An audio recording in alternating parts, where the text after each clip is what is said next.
Okay, this is my attempt at a redo of a Facebook Live post that I did earlier this afternoon.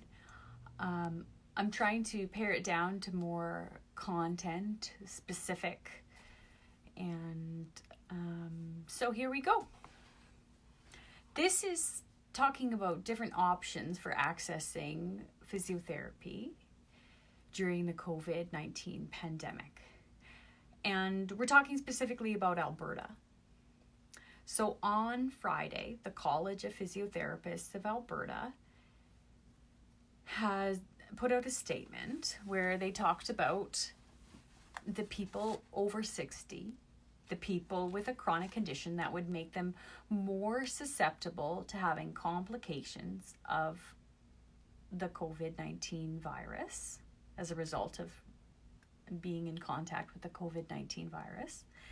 And so they're recommending that physiotherapists seek options for people outside of a clinic setting, other ways of accessing physiotherapy. And so there are still some in-person, in-home visits that people can have when the online physiotherapy version is not effective enough. I mean, of course, when we have an online physiotherapy visit, we're reducing the risk of inadvertent transmission. But sometimes the online physiotherapy option is not effective enough to achieve the goals being keeping a person functional, keeping them out of emergency, out of the hospital, keeping them from getting worse in the medium term, if they've had an injury, surgery, if they have a chronic condition that significantly impacts day-to-day function. This is what we would call an essential physiotherapy service. So usually the in-person version is more effective, but there's more risks now because of the risk of transmitting the virus. Usually it's more effective because physiotherapists have the hands-on guidance that they can offer.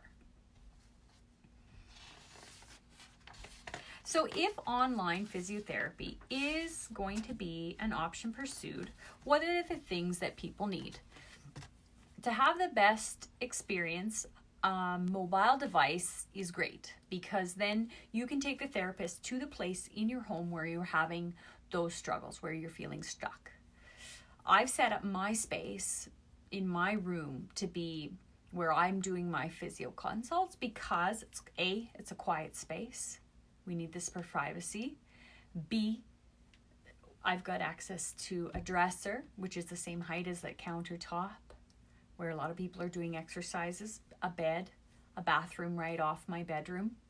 There's privacy, and there's a quiet place for exchange of information.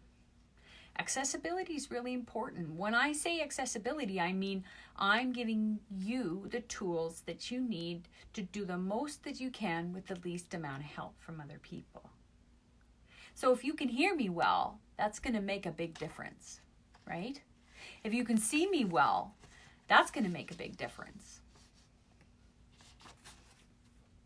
And so I'm dressed in black, and I've got a sheet on my bed. So then I stand out when I'm doing exercises, right? And I can teach things like getting out of bed, like letting your body follow the movements of your head so everything's working together, like hooking your feet, like getting your arm not too high, not too low, but just right to push. The better you can see me, the more likely there's going to be confidence and less uncertainty with the exercises.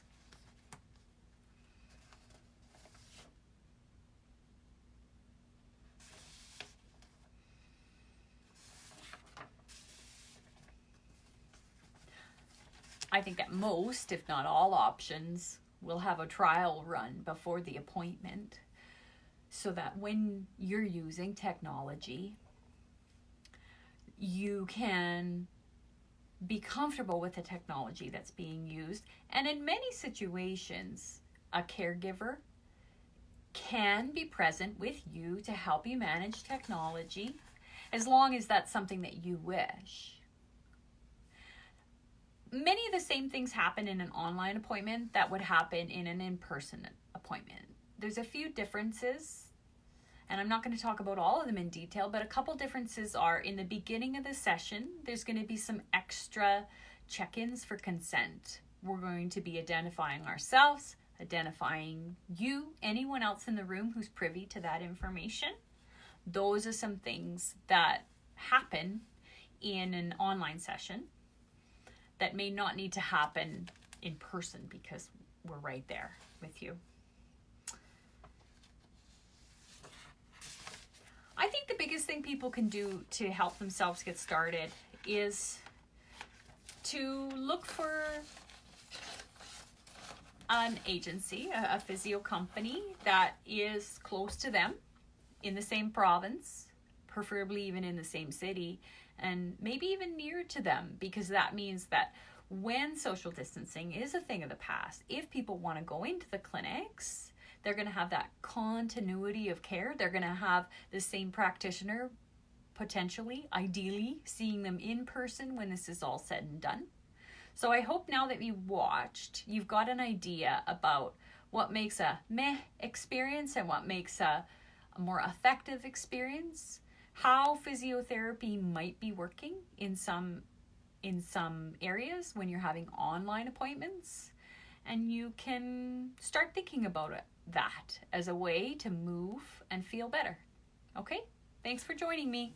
We'll talk to you soon.